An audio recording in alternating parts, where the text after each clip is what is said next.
मान्य सदस्यहरू, प्रतिनिधि सभाको आजको बैठकको कारबाही प्रारम्भ हुन्छ।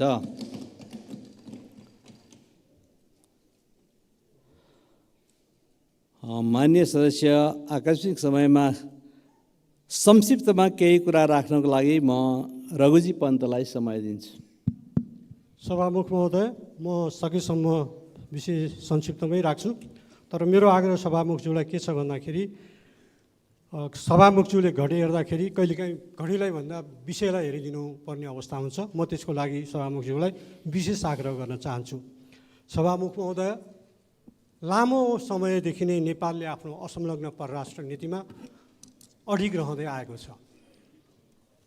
पञ्चायत आयो, पञ्चायत गयो, बहुदलको व्यवस्थाको पुनर्स्थापना भयो, त्यसपछि फेरि नयाँ संविधान बन्यो, तर नेपालले आफ्नो असंलग्न परराष्ट्र नीतिको मान्यताबाट आफूलाई कहिले पनि पछाडि हटाएको छैन र जहिले पनि त्यसले एउटा स्थिर र गतिशील परराष्ट्र नीतिमा, एउटा असंलग्न परराष्ट्र नीतिमा, सन्तुलित परराष्ट्र नीतिमा जोड दिँदै आएको छ। तर केही समय यता नेपालको परराष्ट्र नीतिमा खलबल उत्पन्न हुन थालेको अनुभव हुन थालेको छ।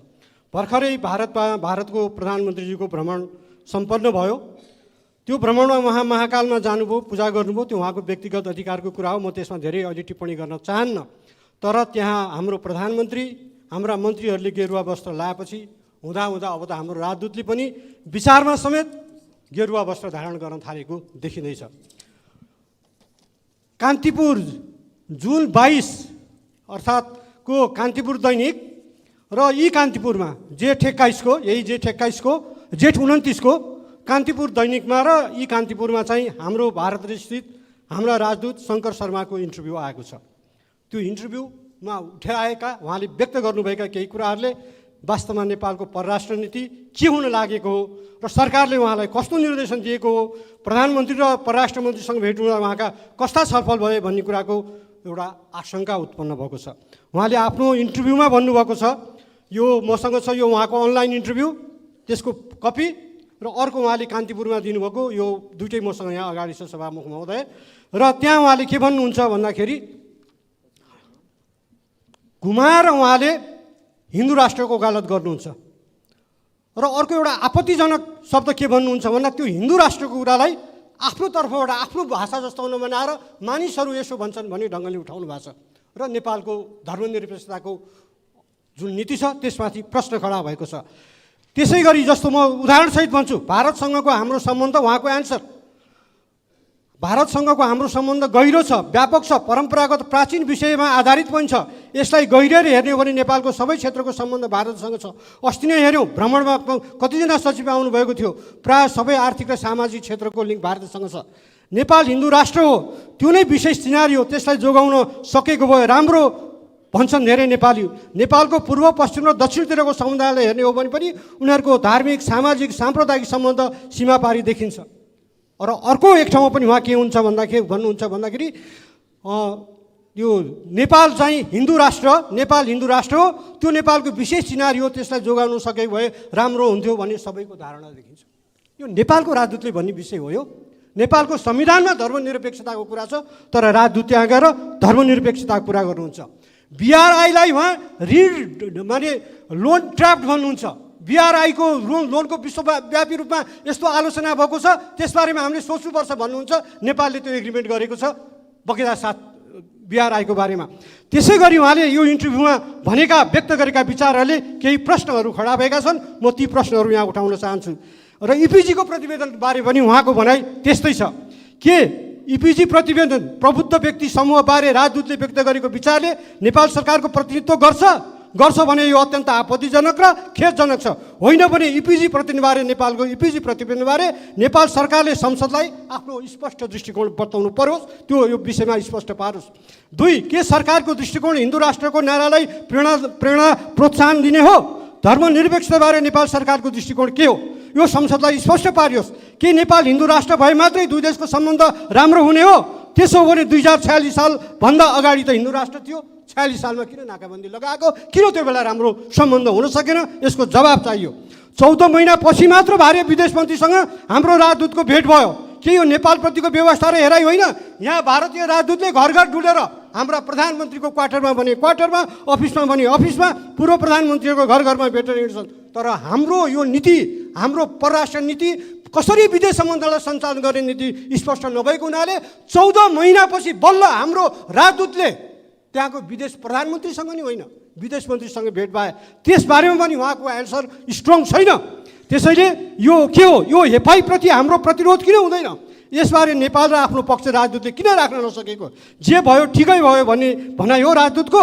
अर्को प्रश्न मेरो, चीनको BRI बारे राजदूत शङ्कर शर्माले भनेको कुरा नै के नेपालको दृष्टिकोण हो? यो अभिव्यक्ति त कूटनीतिक दृष्टिकोणले पनि आपत्तिजनक भयो। एउटा मित्र देशको लागि नियुक्त भएको राजदूतले अर्को मित्र देशको नीतिबारे जुन विषयमा स्वयं नेपालले चीन सरकारसँग सहमति गरेर छलफल गर्दैछ त्यसबारे अर्को प्रतिद्वन्दी राष्ट्रको राजधानीमा बसेर त्यहाँ नियुक्त भएको राजदूतले यसरी बोल्न मिल्छ? राजदूतको यो अभिव्यक्ति र BRI बारे नेपालको दृष्टिकोण, यो विषयमा दृष्टिकोणबारे यो संसदमा स्पष्ट पारियोस्। भारतको नयाँ भवनमा राखिएको नक्साबारेको राजदूतको अभिव्यक्ति पनि ठिक भएन। के भारतले दिएको परिभाषा नेपालले स्वीकार गरेको हो? राजदूतको भने आफैमा अन्तर्विरोध।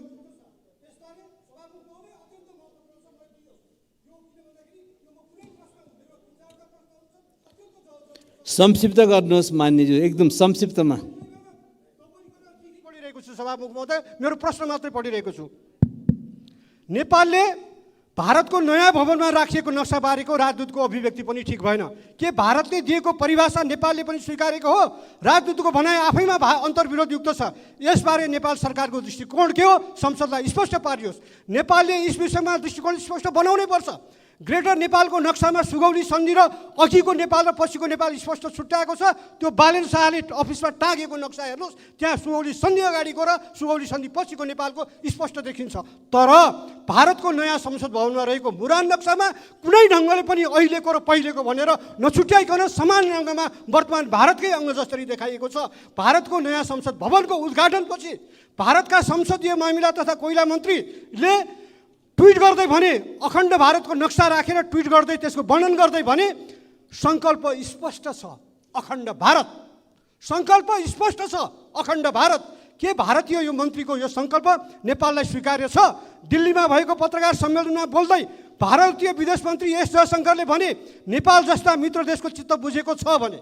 के साँच्चै नेपालको चित्त बुझेको हो यो नक्साबारे कुराकानी गर्दा? भारतको एकजना मन्त्री ऐतिहासिक र सांस्कृतिक नक्सा भनेर विरोध उत्पन्न भएपछि ढाकछोप गर्न खोज्छन्, तर अर्को मन्त्री त्यही नक्सा राखेर सङ्कल्प स्पष्ट छ अखण्ड भारत भनेर विद्युतीय माध्यममा ट्विट गर्दै भविष्यमा अखण्ड भारत बनाउने उद्देश्य व्यक्त गर्छन्। कुन चाहिँ भारतीय मन्त्रीको कुरा सही हो? वर्तमान भारतीयकै नक्सा जस्तो गरी लेखिएको उक्त नक्सा हेर्दा जो पनि भ्रममा पर्छ र त्यसलाई अहिलेकै भारत ठान्छ। यस्तो नक्साप्रति हामी मौनता, देशको स्वाधीनताप्रति हाम्रो मौनता देशको स्वाधीनताप्रतिको व्यवस्था हो। त्यसैले यस नक्साप्रति विरोध जनाउँदै नेपाल सरकारले भारत सरकारलाई तत्काल कूटनीतिक नोट पठाएर संसदलाई जानकारी दिन माग गर्दछु। अर्को कुरा, प्रधानमन्त्रीले देश र संसदलाई ढाँटुमा गलत जानकारी दिनु हुँदैन। उहाँले यही संसदमा उभिएर भन्नुभएको थियो लिम्पियाधुरा कालापानी छोडेर जमिन साट्ने कुरा भएको छैन, मेरो मुखबाट निस्केकै छैन। त्यो त केही विशेषज्ञहरूको भनाइ हो भनेर चर्चा मात्र गरेको हुँ। के सत्य त्यही हो? त्यसमै तपाईँ आफैले पत्रकार सम्मेलन भनेर भनेका कुराहरू के हुन्? म 5वटा पत्रिका यहाँ मसँग छ, त्यसको कटिङ त्यसको हेडिङमा छ। उहाँले दिल्लीमा प्रधानमन्त्रीसँग भेट भएपछि नेपालीहरूको पत्रकार सम्मेलन राखेर विकल्पको बारेमा छलफल भएको छ भनेर भन्नुभएको छ। तर यहाँ यो त विशेषज्ञको कुरा हो, मैले उच्चारणै गरेको छैन भनेर भन्नुभएको छ। त्यसैले सभामुख महोदय, यी विषयहरूमा सरकारको स्पष्ट जवाफ आओस्, नत्र भने हामीले यो विषयलाई अत्यन्त गम्भीरताका साथ अगाडि बढाउन थप पाइला चाल्नु पर्ने हुन्छ। म अहिले यति नै भनेर सरकारको यी विषयहरूमा सरकारको ध्यान आकर्षण गर्दछु र स्पष्ट जवाफको माग गर्दछु। धन्यवाद। माननीय सदस्य प्रेमबहादुर आले संक्षिप्तमा आफ्नो के भनाइ छ राख्नुहोस्। सभामुख महोदय, पर्यटन मन्त्रालयमा रहेर देश र जनताको सेवाको अवसर प्राप्त भइसकेको अनुभवका आधारमा आज म नेपाल वायु सेवा निगम, नेपाल नागरिक उड्डयन प्राधिकरण र पशुपति विकास कोष बारेमा के राष्ट्रिय मुद्दा उठान गर्न चाहन्छु। सम्मान्य सभामुख महोदय, सबैभन्दा पहिला म विश्वका हिन्दूहरूको आस्थाको केन्द्र पशुपतिनाथको मन्दिरबाट प्रवेश गर्छु। गत वर्ष अर्थ मन्त्रालयमा तार काट्ने मुसा यसपटक पशुपतिनाथमा छिरेको छ। पहिलो पटक 2079 माघ 14 गते तार काटियो। परिषद सदस्यको संयोजकत्वमा छानबिन समिति गठन भयो। प्रतिवेदनले सत्य तथ्य पत्ता लगायो, तर पर्यटन मन्त्रीले तार काट्ने मुसालाई नसमातेर उल्टै छानबिन समितिका संयोजक देवी बराललाई पुरस्कार स्वरूप सदस्यबाट हटाउने काम गर्यो। प्रतिवेदन लुगाइयो, चोरलाई संरक्षण गरियो। त्यसपछि संरक्षित चोरले बल पायो र दोस्रो पटक चोरले 2079 चैत्र 14 गते फेरि चोरी गर्यो। फेरि 2080 जेठ 29 गते पनि तार काट्यो, त्यहाँबाट घ्याम्पे दानपेटिका हरायो। मूर्ति तथा बहुमूल्य सम्पदा चोरिएको छ। सभामुख महोदय, कोषको अध्यक्ष मन्त्री र पदाधिकारी मस्त निद्रामा छन्। गोठातारको 535 रोपनी जग्गा मध्ये 504 रोपनी मात्र हालसाबिक गरेर 31 रोपनी जग्गा बिचौलिया सङ्घको मिलोमतोमा अवचलन गरी त्यही जग्गा अवचलन बुझिएका बिचौलियालाई कोषको सदस्यमा नियुक्ति दिइएको छ। सम्माननीय सभामुख महोदय, गोठातारको सार्वजनिक जग्गा हडपेको विरोध गर्ने कोषका सदस्यहरू विश्वकर्ण जैन, पूर्णबहादुर जेठारालाई, जसले यो गोठातारको जग्गाको विषयमा सत्य तथ्य रिपोर्ट ल्यायो, अहिले उनैलाई पदबाट हटाउनको लागि यही जेठ 26 गते स्पष्टीकरण सोधिएको छ। सम्माननीय सभामुख महोदय, यस वर्ष महालेखा प्रतिवेदन र अर्थ मन्त्रालयको आर्थिक सर्वेक्षणमा नेपाल वायु सेवा निगमको घाटा 1 अरब 70 करोड देखिएको छ। वायु सेवाको कुल ऋण 50 अरब लागिसकेको छ। तर 3 महिनामा निगमले 4 अरब नाफा कमायो भने पर्यटन मन्त्रीले सञ्चार माध्यममा झुट बोलेको सुनियो। के हो यो? आजको दिनमा जनतालाई भ्रम छर्न पाइँदैन। यो सदन मार्फत निगमको यथार्थ आर्थिक अवस्था, कर्मचारी सञ्चय कोष र नागरिक लगानी कोषको लाखौँ बचतकर्तालाई स्पष्ट जानकारी गराइयोस्। दोस्रो चासोको विषय, कर्मचारी सञ्चय कोष तथा नागरिक लगानी कोषको ऋण नतिरेर 3टा जहाज खरिद गर्ने जो कुरा छ, यसमा कुनै चाहिँ सत्यता छैन। सकिन्छ भने पर्यटन मन्त्रीले थन्केका जहाजहरूको व्यवस्थापन गरून्। कमिसनको प्रलोभनमा 2 वर्षदेखि भाडामा लिएको न्यारो बडी विमानको इन्जिन मर्मत हुन जरुरी छ।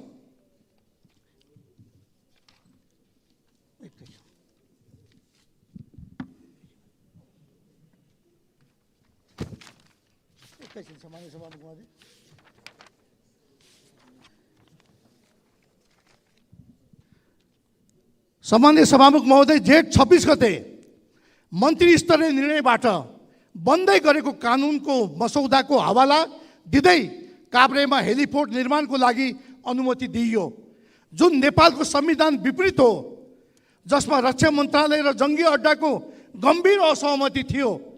हामी जनताबाट चुनेका प्रतिनिधिले कानुन नै नबनाई कर्मचारीले बनाएको कानुनको खेसरामा टेकेर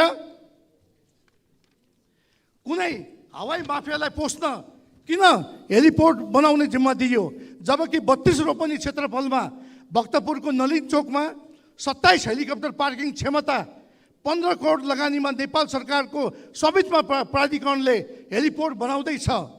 त्यो सञ्चालन अन्तिम तयारीमा छ। यति हुँदै गर्दा कुनै बिचौलियाको निजी डाँडामा हेलिपोर्ट बनाउनु जोगी भयो। त्यहाँ दमकलले सेवा मौसमको जानकारी, अन्य उड्डयन सम्बन्धी सूचना कसले उपलब्ध गराउने हो? काठमाडौँ विमानस्थलमा जस्तो सेना र प्रहरी पठाउनु पर्ला कि सुरक्षा अङ्गन्द राखेर बहुमूल्य जडीबुटीहरू, वन्यजन्तु तथा सुन तस्करीको अड्डा बनाउन खोजिएको हो? छिमेकी मुलुकको सुरक्षा संवेदनशीलताको मनन नगरी हसुवाको भरमा कसको शर्तमा पुरा गर्न खोजिएको? सभामुख महोदय, जनताले चुनेको जनप्रतिनिधिलाई व्यवस्था गर्दै इस्टर्न मन्त्रीले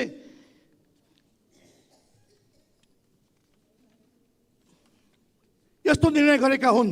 नेपालको कुन प्रचलित कानुन निजी क्षेत्रलाई हेलिपोर्ट बनाउन अनुमति दिइयो? यो निर्णयले आर्थिक सङ्कट सामना गरिरहेको नेपाल सरकारले वार्षिक 60 करोड रुपियाँ घाटा बेहोर्नु पर्ने छ। हवाई माफियालाई पोस्न मन्त्रीले के स्वार्थ? बन्द कोठामा यस्तो निर्णय गरे। को बन झाँक्री दबाब आइपुग्यो?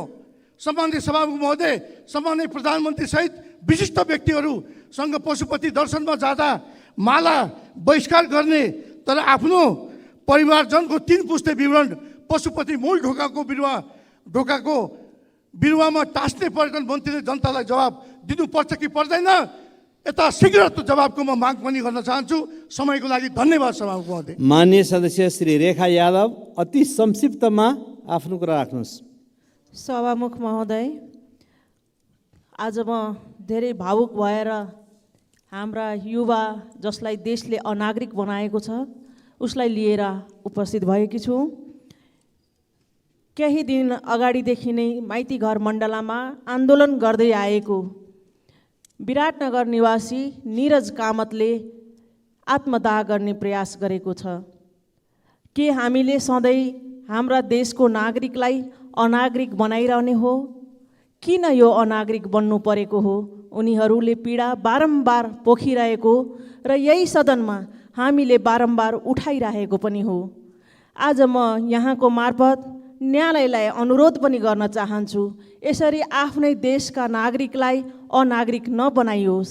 उनीहरूले आफ्ना लागि नागरिकता मागेका हुन्, आफ्नो म नेपाली हुँ भनेर पहिचान मागेका हुन्। उनीहरूले कुनै विदेशीको लागि होइन, किनभने उनीहरूले नागरिकता नपाउँदा शिक्षाबाट वञ्चित भएको छ। उनीहरू अहिले जल्न मर्नसम्म तयार भएको छ। बल्ल बल्ल त हामीले त्यहाँ जो सङ्घर्षमा उत्रिनुभएका नागरिकताविहीनहरू हुनुहुन्थ्यो उहाँहरूले बल्ल बचाउन त सफल हुनुभयो। तर के योभन्दा पछि फेरि यस्तो आत्मदाह नगर्ला? यदि राज्यले न्यायालयले यदि न्याय नदिने हो भने अबका युवाहरू कहाँ जालान्, कसरी बाँच्लान् र यो देशमा कसरी रहलान्? यदि यो देश रहनु छ भने युवाहरूलाई पनि हामीले सञ्चय गरेर राख्न सक्छ, होइन भने यो देश कहाँ पुग्ला? त्यसकारण सभामुख महोदय मार्फत म न्यायालयलाई पनि अनुरोध गर्न चाहन्छु, यसरी आत्मदाह गर्नेतिर बाटो नडोर्याइदियोस्। धेरै धेरै धन्यवाद। माननीय सदस्य डाक्टर अमरेश कुमार सिंह संक्षिप्तमा राख्नुहोस्। सम्मानीय सभामुख महोदय, वास्तवमा अहिलेसम्म त सरकारले यत्रो गौरवशाली इतिहास कायम गरेछ। आलु प्याजमा भ्याट लाएर बगलमा भर्खरै म हिजो आफ्नो निर्वाचन क्षेत्रबाट फर्केँ, बगलमा 18 रुपियाँ प्याज छ, यहाँ जम्मा 80-90 रुपियाँ छ। महान गौरवशाली गेरुवा वस्त्रधारी सरकारको अर्को पहल के भएछ भने किसानहरूले गरिबहरूले बाख्रा खसी नपालन गरोस्। यो हिजो सर्लाहीको एउटा घटना छ। भरतपाको इलाका प्रहरीको डिएसपीले एउटा खसी माग गर्दाखेरि त्यहाँ गाउँघरमा के हुन्छ भने मधेसमा मुस्लिम समुदाय खसी बाख्राको व्यापार गर्छ, उसैले काट्छ, मासु गर्छ र गरिबहरूले एउटा, दुईटा, तीनटा, चारवटा जुन खसी बाख्रा पालन गरेर हुन्छ त्यसबाट 10,000 20,000 जति जसको वेट हुन्छ त्यो अनुसार बेचेर आफ्नो जीविका उपार्जन गर्छ। इभन गाउँपालिकाको सिफारिस हुँदा गाउँपालिकामा 10 रुपियाँ तिरेको हुँदा, त्यो पनि बोर्डरको गाउँ होइन, फेरि एउटा डिएसपीले एउटा खसी मागेको नाउँमा उसले दिएन, त्यस कारणले उसको 42वटा खसी भन्सार बुझाइदियो कि यो चोरी पैठारी नसारी भयो। एउटा कुरा, यो गेरुवा वस्त्रधारी सरकारको बडा क्लियर प्लान छ कि यो देशमा मुस्लिम बस्न पाउनु हुँदैन, दलित बस्नु हुँदैन, किन त्यसै कारण आफ्नो मन्त्रीमण्डल पनि राख्नु भएको छ। गेरुवा वस्त्रको नसामा जनतालाई दुख दिने काम नहोस्। सभामुख महोदय, यहाँ मैले हिजो प्रधानमन्त्रीसँग पनि फोनमै कुरा गरेँ सर्लाहीबाट। म हिजो सर्लाहीमै थिएँ, म हुँदा त्यो घटना भेटेको। गृहमन्त्री यहाँ गएर त्यो कागज मैले फोटोकपी पनि देखाएँ। यहाँसम्म कि गाउँपालिकाको सिफारिस डिएसपीले चातेर फालिदियो कि हामी मान्दैन।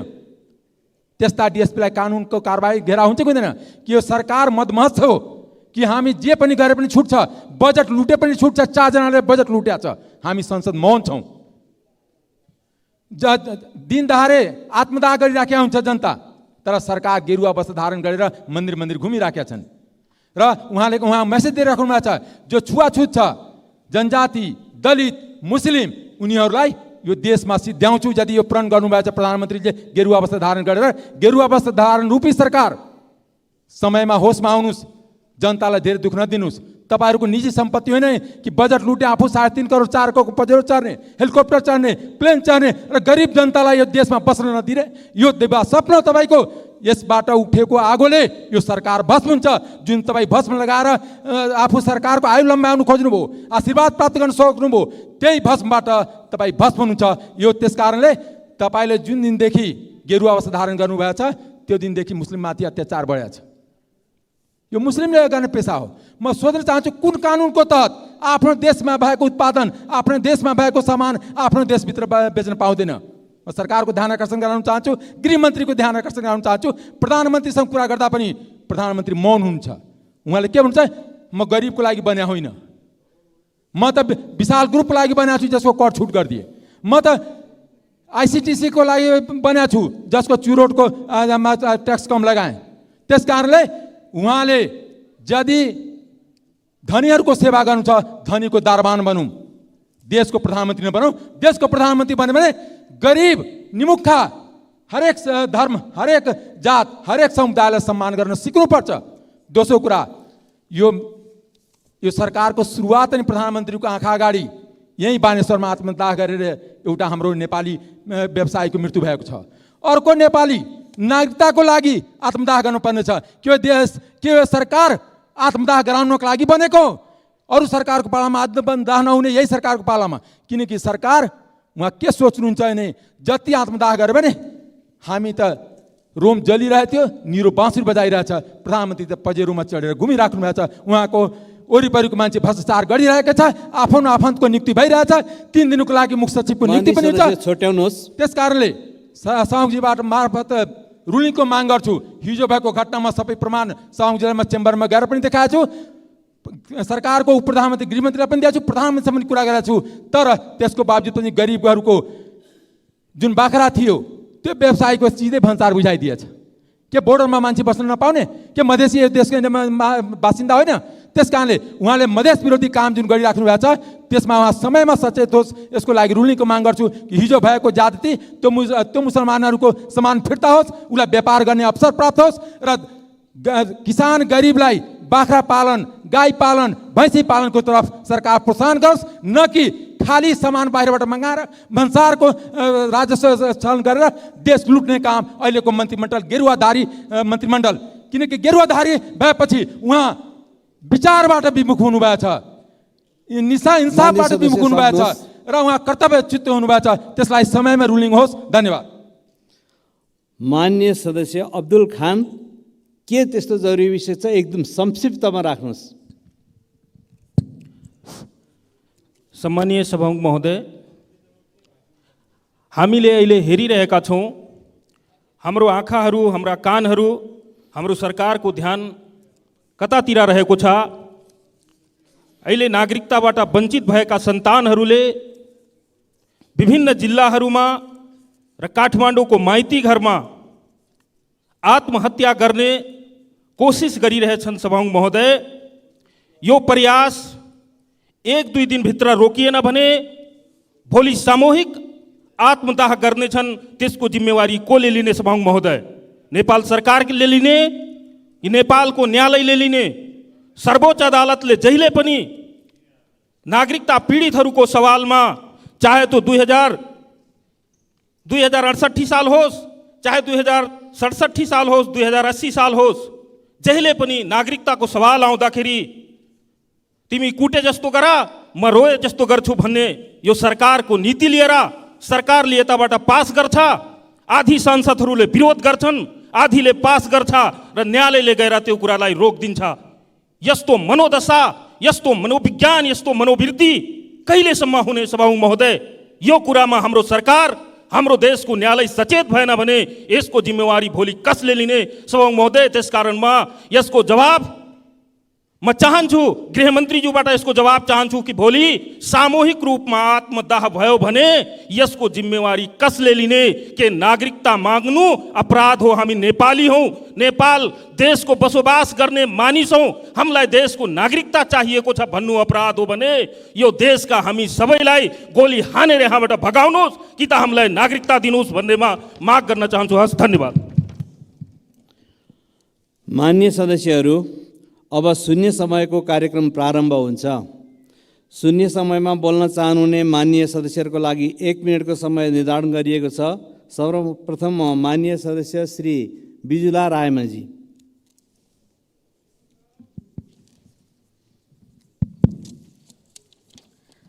सम्मान्य सभामुख महोदय, सम्मानीय सभामुख महोदय, म अर्थमन्त्रीज्यूलाई प्रश्न गर्ने सन्दर्भमा भन्दै थिएँ, समय पुगेन। नेपाल कृषि प्रधान देश भन्ने कृषिमा विशेष कार्यक्रम ल्याइनेछ भने पनि वास्तविक कृषकलाई प्रोत्साहन हुने गरी ठोस योजना विनियोजित मन्त्रालयगत पुस्तिकामा ठोस योजना देखिँदैन। कृषि क्षेत्रको प्रचुर सम्भावना भएको जिल्ला अर्घाखाँचीको पाणिनी गाउँपालिकामा प्रशस्त सुन्तला मौसम कागती उत्पादन हुन्छ।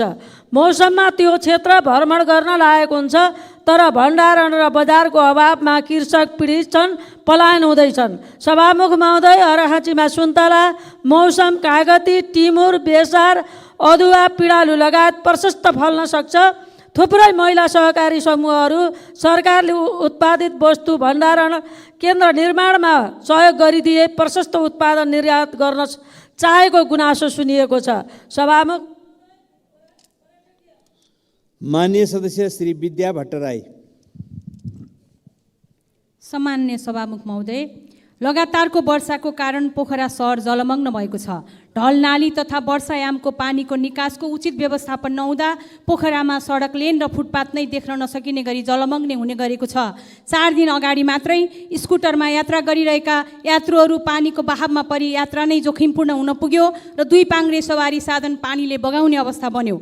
सभामुख महोदय, पोखरा महानगरको मुख्य क्षेत्रभित्रको यो समस्याले हामी सबैलाई गिज्याइरहेको छ। यस्तो जटिल समस्या समाधानका लागि स्थानीय प्रदेश सङ्घ सरकारले ध्यान दिन सकिरहेका छैनन्। पोखराको वर्षायामको पानीलाई व्यवस्थित ढल निकासका लागि तिनै तहका सरकारको ध्यानाकर्षण गराउँदै यस समस्याको दीर्घकालीन समाधानका लागि बृहत योजना बनाई काम सुचारू गर्न सम्मान्य सभामुख मार्फत नेपाल सरकारको गम्भीर ध्यानाकर्षण गर्दछु। धन्यवाद।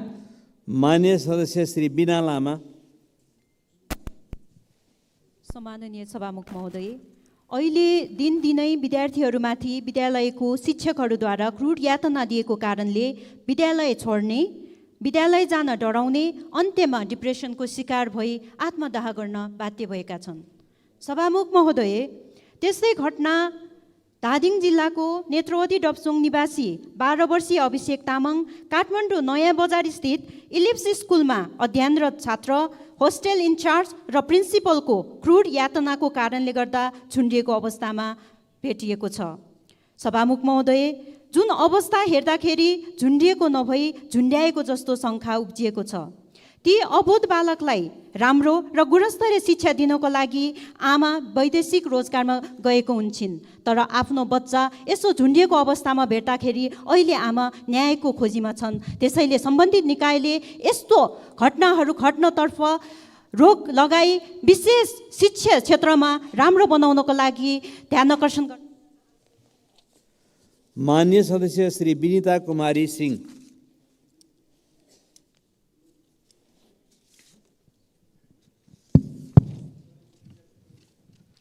सामान्य सभामुख महोदय, चुरे पर्वतको ढुङ्गा गिटी बलुवा उत्खनन गरी भारतलाई निकासी गर्ने कार्य अविलम्ब रोक्नुपर्छ। चुरे पर्वतको दोहनले गर्दा पानीको मुहान सुक्ने र तराई मधेसको लाखौँ बिघा खेतीयोग्य जमिन मरुभूमिमा परिणत हुने देखिन्छ। साथै भविष्यमा भोकमरीको अवस्था सिर्जना हुनेछ। त्यसैले राज्यद्वारा चुरे पर्वत क्षेत्रलाई विशेष प्राथमिकतामा राखी संरक्षण तथा सम्वर्धनको लागि सभामुख मार्फत सरकारलाई ध्यानाकर्षण गराउन चाहन्छु। सामान्य सभामुख महोदय, कृषि उत्पादनमा दूध क्षेत्रको ठुलो योगदान रहेको छ। यसले देशको आर्थिक क्षेत्रमा सहयोग तथा रोजगार सिर्जना गर्न ठुलो योगदान पुर्याउँछ। त्यसैले सरकार बला र व्यवसायीहरूको अपिललाई मध्यनजर गरी राष्ट्रिय दूध विकास बोर्डको खारेजमाथि पुनः विचार गर्न सभामुख मार्फत सरकारलाई ध्यानाकर्षण गराउन चाहन्छु। हस्त, धन्यवाद। माननीय सदस्य श्री विराज भक्त श्रेष्ठ। सम्मान्य सभामुख महोदय, नीतिगत भ्रष्टाचारको अवस्था दिनानुदिन भयावह एवं चुनौतीपूर्ण बन्दै गइरहेको छ। सेवाग्राहीहरूसँग गरिएका मत सर्वेक्षण एवं अध्ययनहरूबाट समेत नीतिगत भ्रष्टाचार सङ्घबाट प्रदेश हुँदै स्थानीय सरकारसम्म फैलिसकेको देखिन्छ। सिंहदरबारको अधिकार गाउँ गाउँमा भन्ने सङ्घीयताको आकर्षक नारासँगै नीतिगत भ्रष्टाचार पनि अब सिंहदरबारबाट गाउँ गाउँ फैलिसकेको छ। यसलाई समयमै प्रभावकारी ढङ्गबाट नियन्त्रण नगर्ने हो भए यसले सङ्घीयताको औचित्य नै समाप्त पार्न सक्छ। अख्तियार दुरुपयोग अनुसन्धान आयोग ऐन 2048मा अनेकौँ पटक संशोधन भइसक्दा पनि नीतिगत भ्रष्टाचारलाई अनुसन्धानको दायरामा नसमेटिनु शङ्कास्पद छ र मुलुकको लागि दुर्भाग्यपूर्ण पनि छ। यसतर्फ गम्भीर हुन सम्मान्य सभामुख मार्फत सरकार र संसदको गम्भीर ध्यान आकर्षण गराउन चाहन्छु। नेपालको जय होस्। मान्य सदस्य श्री श्याम कुमार घिमिरे।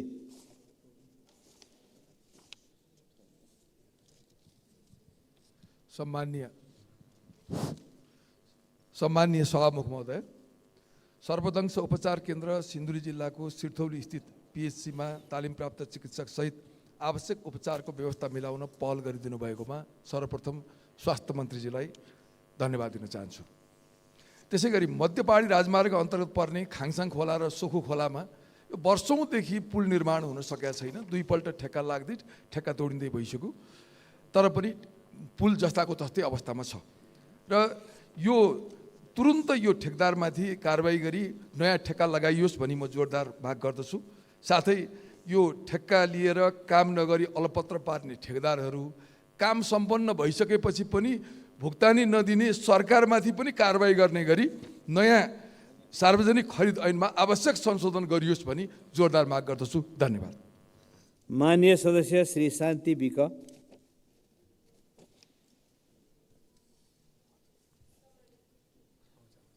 सम्माननीय सभामुख महोदय, समाजको जातीय विकृति र विसङ्गतिले गर्दा प्रेम जस्तो पवित्र शब्दको दुरुपयोग भएको छ। 3 वर्षदेखि प्रभात बर्स्याल र प्रीति घिमिरे बीचको प्रेम सम्बन्धमा जातीय विभेदको ग्रहण लागेको छ। प्रभात बर्स्याल दलित भएको कारण प्रीतिको परिवारले स्वीकार नगर्ने कुरा राम्रोसँग बुझेर उनैको सल्लाह अनुसार इन्डिया केटाको आफन्तको घरमा रहँदा प्रीति घिमिरेको परिवारले दुवैलाई स्वीकार गर्ने बहानामा बोलाइ प्रभातमाथि कुटपिट गर्नुको साथै बलात्कार, अपहरण, शरीर बन्धकको झुटा मुद्दा दायर गरेको छ। सभामुख महोदय, जातीय विभेदको कारण कति र कहिलेसम्म मृत्यु र जेल सहनु पर्ने हो? मौलिक हक अन्तर्गत संविधानको धारा 16 को उपधारा 1 मा प्रत्येक व्यक्ति सम्मानपूर्वक बाँच्न पाउने हक छ। के यो हक दलित समुदायमा लागू हुँदैन? कहिलेसम्म जातीय विभेदको आगोमा जल्नु पर्ने हो? सभामुख मार्फत सरकारसँग प्रश्न सहित प्रभात बर्स्याललाई निशर्त सुरक्षित रिहाईको माग गर्दै सरकार र सदनमा उपस्थित दल र माननीय ज्यूहरूसँग यो जातीय विभेदको विषयमा गम्भीर भइदिन म हार्दिक अनुरोध गर्दछु। धन्यवाद। जय नेपाल। माननीय सदस्य श्री शिव नेपाली। सम्माननीय सभामुख महोदय, फोहोर नै मल हुने रहेछ। सायद अहिलेका युवा शक्तिहरू मलमा सप्रिएका फल जस्तै भएका छन्। फोहोर हाम्रो जरामा भए पनि हाँगा र पातमा नहोस् भन्ने चाहन्छौँ। हाम्रो गरिब र निमुखा साथै निराश वर्गमा पर्ने दलितको उपनामले चिनिन बाध्य समुदायहरू सबैलाई शिक्षाको दियो बाल्न चाहन्छौँ। मलको पौष्टिक तत्त्वले मौलाएका वृक्षको फल स्वादिलो र पौष्टिक हुन्छन्, तर त्यहाँ फोहोर भनिने मलको कुनै अवशेष हुँदैन। अहिलेको यो शिक्षित समाजमा सम्पूर्ण वर्गमा शिक्षाको मलको खाँचो छ, जसले फोहोरले भरिएको विभेदलाई त्यागेर मानवतामा बदलिनेछ, जसले भेदभावलाई उन्मूलन पार्न सकोस्। यी हरफहरू भनिराख्दा म त्यो द्वन्द्वकालको समयमा दलित समुदायले पुर्याएको योगदान र बलिदानलाई कहाँ भुल्न सक्छु र? सभामुख महोदय, प्रेम गरेकै कारण आज बागलुङका प्रभात बसेल जातीय भेदभावका कारण अपहरण र जबरजस्ती करडी जस्तो जघन्य अपराधको भागी हुनु परेको छ। यस विषयलाई गम्भीरतापूर्वक छानबिन होस् भनी सरकारको ध्यान आकर्षण गराउन चाहन्छु। धन्यवाद। नेपालको जय। माननीय सदस्य श्री शिशिर खनाल। सम्माननीय सभामुख महोदय, केही दिन अघि सिटिभिटीका सहसचिव कृष्ण केसी लगायत एम प्रसाद पुर्तेल र भानु पौडेलले सवारी दुर्घटनामा परि ज्यान गुमाउनुभयो। त्यसै गरी जेठ 23 गते धर्मस्थलीको सानो बाइपासमा 16 वर्षीय एक युवाको ज्यान गयो। सबैको आत्माको चिर शान्तिको कामना गर्दै भावपूर्व श्रद्धाञ्जली अर्पण गर्दछु। नेपालमा सडक दुर्घटनामा ज्यान गुमाउनेहरूको सङ्ख्या बढिरहेको छ। गएको 1 दशकमा 19,000 भन्दा बढीको ज्यान गुमेको छ, जुन 10 वर्षीय सशस्त्र द्वन्द्वमा मारिनेको भन्दा पनि बढी सङ्ख्या छ। प्रति 1 लाख गाडीमा नेपालमा 400 जनाको तर बेलायतमा 6 जनाको मृत्यु हुने एक अध्ययनले देखाउँछ। गत वर्ष भएका 24,000 भन्दा बढी दुर्घटनामा 90% चालकको कमजोरीले भएको तथ्याङ्क छ। यसले चालक लाइसेन्सको प्रणाली र सुरक्षित ड्राइभिङको संस्कृति निर्माणमा धेरै काम गर्नुपर्ने रहेको देखिन्छ। यसका लागि म सम्बन्धित निकायको ध्यान जाओस् भनेर ध्यान आकर्षण गर्न चाहन्छु। धन्यवाद। माननीय सदस्य श्री शेरबहादुर कुँवर। सम्माननीय सभामुख महोदय, हाम्रो कूटनीतिक निकाय र कूटनीति क्षेत्रको अवस्था के छ? सुसुप्त छ कि सुस्त गति छ कि के छ, यो बुझ्न चाहन्छु। हामीले चुच्चे नक्साभित्र रहेको दार्चुलाको ब्यास गाउँपालिका छाङ्रु र टिङ्करका जनतालाई जनगणनामा समेट्न सक्यौन। 2,91,64,578 जनसङ्ख्याभित्र त्यहाँका जनतालाई समेट्न सक्यौन। त्यसको प्रतिक्रिया स्वरूप छिमेकी कूटनीतिज्ञहरूले प्रतिक्रिया दिने गरेका छन्। त्यो क्षेत्र हाम्रो हो, त्यो क्षेत्र हाम्रो भएको कारण नेपालले जनगणना गरेको छैन। तर हाम्रो कूटनीति क्षेत्रबाट त्यसको कुनै पनि जवाब आएको छैन, कुनै पनि प्रतिक्रिया आएको छैन। त्यसैले म सम्माननीय सभामुख मार्फत सम्बन्धित निकायको ध्यान आकर्षण गर्न चाहन्छु र यो किन भइरहेको छ यसको जवाब चाहियो। धन्यवाद। माननीय सदस्य श्री शोभा ग्यावाली।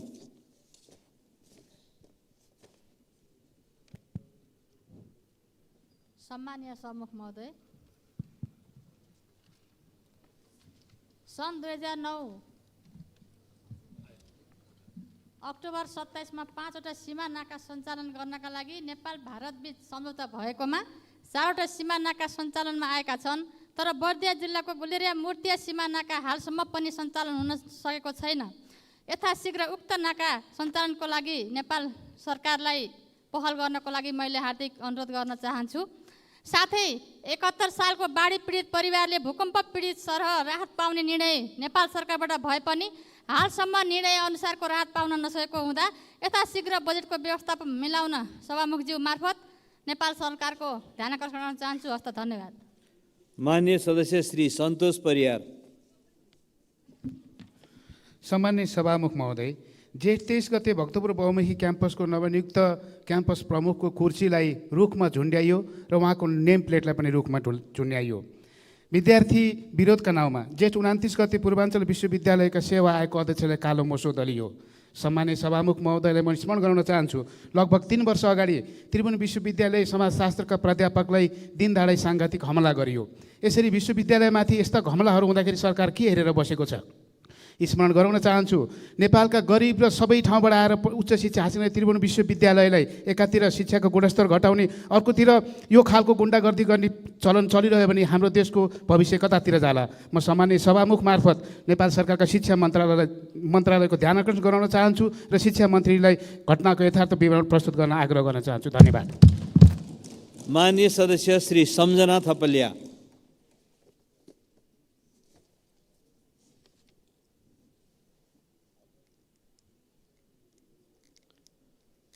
माननीय सदस्य श्री सम्झना थपलिया। माननीय सदस्य सम्झना थपलिया। माननीय सदस्य श्री सरस्वती सुब्बा।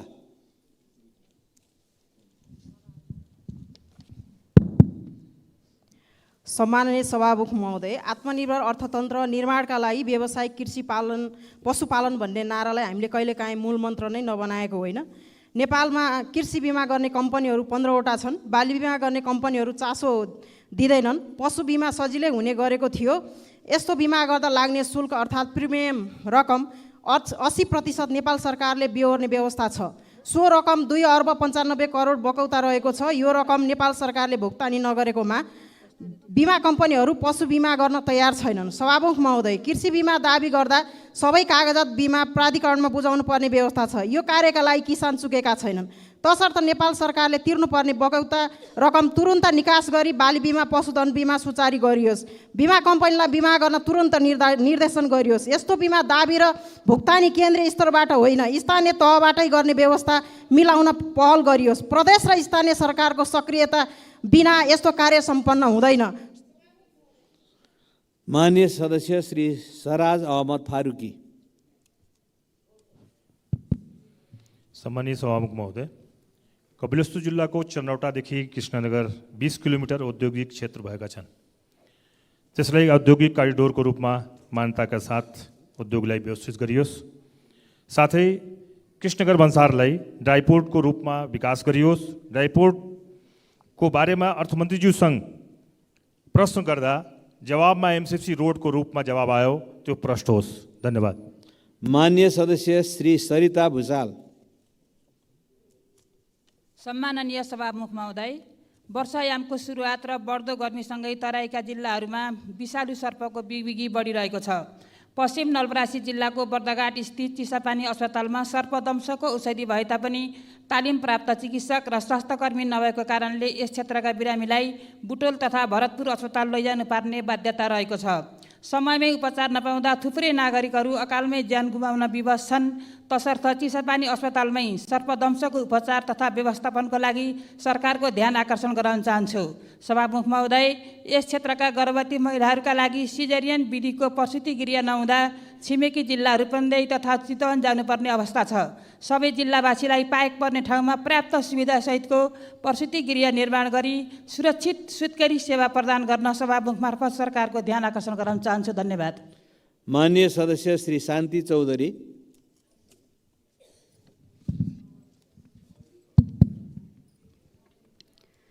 सम्माननीय सभामुख महोदय, वन्यजन्तु संरक्षणको क्षेत्रमा नेपालले हालैका दिनमा पाएको सफलताले खुसी भए पनि हालैका वर्षमा मानव वन्यजन्तु बीचको द्वन्द्व पनि बढेको छ।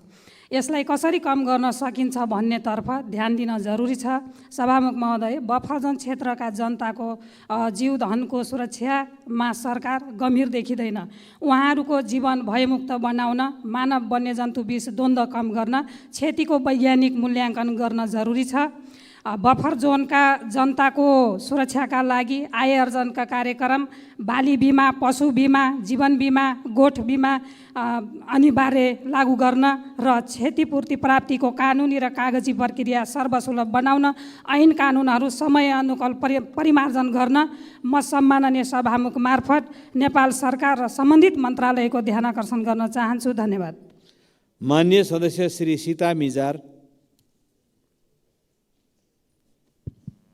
सम्माननीय सभामुख महोदय, पछिल्लो केही वर्षको तथ्याङ्कलाई केलाएर हेर्दा हाम्रो देशमा सडक दुर्घटनामा परि ज्यान गुमाउने र घाइते हुनेको सङ्ख्या कहाली लाग्दो छ।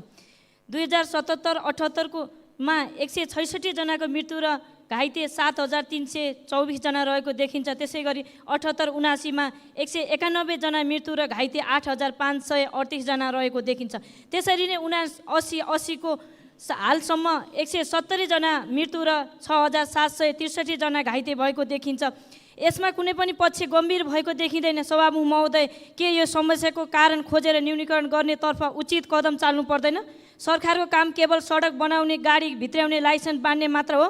दुर्घटनाको मूल कारण खोजेर यसलाई न्यूनीकरण गर्न गम्भीर ढङ्गले लाग्नु पर्दैन? यति धेरै सङ्ख्यामा नागरिकहरूले अकालमा ज्यान गुमाउँदा र घाइते तथा अपाङ्ग हुँदा पनि राज्य मुखदर्शक बन्न मिल्छ। यस समस्यालाई तत्काल समाधान गर्नका लागि सम्माननीय सभामुख मार्फत म सरकारको गम्भीर ध्यानाकर्षण गराउन चाहन्छु। धन्यवाद। जय नेपाल। माननीय सदस्य श्री सुमना श्रेष्ठ। सम्माननीय सभामुख महोदय, म प्रश्न सोध्न चाहन्छु, बृहत दलालवादलाई कसले राजनैतिक संरक्षण दिइरहेछ? बाल मन्दिरको आयोगको रिपोर्ट 3 वर्षदेखि छलफलमा राख्न कसको पोलिटिकल प्रोटेक्सनले इनेबल गरिरहेको छ? उकालोले फेरि अर्को लेख लेखेको छ खोज पत्रकारिताको जेपी स्कुलको बारेमा। त्यही स्टाइल, त्यही पात्र, कसको राजनीतिक संरक्षणमा यो दलाल बृहत दलालवादले संरक्षण पाएको छ? हामीले बालबालिकाको भविष्यसँग कहिलेसम्म खेलवाड गर्छौँ? सामुदायिक विद्यालयहरूको स्तर खस्काएर एकदम महँगो प्राइभेट स्कुलमा पढाऊ भनेर घचघचाएको होइन। यो सरकारले के हेरेर बसेको छ? जेपी स्कुलले डिप्लोमेट निकालेको छ, सचिव निकालेको छ, न्यायाधीश निकालेको छ।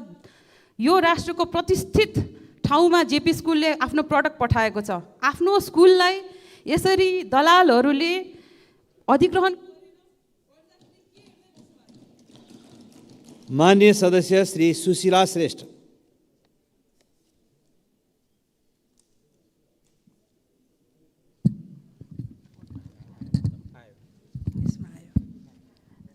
सम्माननीय सभामुख महोदय, विशेष गरेर गाई गोरु र भुसुवा कुकुरहरू सहरको प्रमुख चोक र राजमार्गहरूमा छाडा रहँदा सडक दुर्घटना बढ्ने गरेको तथ्याङ्कले बताएको छ। भुसिया कुकुरको आक्रमणबाट मोटरसाइकल यात्रु सख्त घाइते हुने र अकालमै ज्यान जाने अवस्था रहेको छ। कवाडी सामान सङ्कलन गर्ने तथा घुम्ती व्यापारीहरू, स्कुले बालबालिकाहरू र गरी खाने मजदुर वर्ग जो आफ्नो ड्युटी गरेर रात परेपछि घर फर्कँदाखेरि कुकुरको हुलले आक्रमण गर्दा असुरक्षित अवस्थामा रहेको छ र दिनको 500 भन्दा बढी मान्छेहरू रेबिजको इन्जेक्सन लगाउन टेकु पुगेको स्थिति रहेको छ, जसको निम्ति पशु अधिकार कर्मी, स्थानीय, प्रदेश र सङ्घीय सरकारको गम्भीर ध्यान आकर्षण होस् भन्न चाहन्छु। सोखले मान्य सदस्य श्री सूर्यकुमारी श्रेष्ठ। सम्माननीय सभामुख महोदय, कर्णाली प्रदेशमा स्वास्थ्य अभाव छ। बाल मृत्युदर, नवजात शिशु मृत्युदर, गर्भवती महिला मृत्युदर, सर्पको टोकाइ, वन आग लागि डडलियोबाट मानिसहरू बढीभन्दा बढी मृत्यु हुने गर्दछन्। सरकारको वार्षिक 2080-81 को नीति तथा कार्यक्रममा बुँदा नम्बर 136 मा कर्णाली प्रदेश र सुदूरपश्चिम प्रदेशमा एम्बुलेन्स सेवा अनिवार्य, उपलब्ध र अनिवार्य सञ्चालन भन्ने उल्लेख गरिए तापनि आर्थिक वर्ष 2080-81 को बजेट वक्तव्यमा बुँदा नम्बर 1 देखि 196 सम्म अध्ययन गर्दा कतै भेटिएन, देखिएन। सरकारले कर्णाली प्रदेशको दैलेख जिल्ला लगायत सम्पूर्ण जिल्ला र सुदूरपश्चिम प्रदेशका सबै जिल्लाहरूमा अनिवार्य एम्बुलेन्स सेवा उपलब्ध र अनिवार्य सञ्चालनमा ल्याइयोस्, जोरदार माग गर्दछु।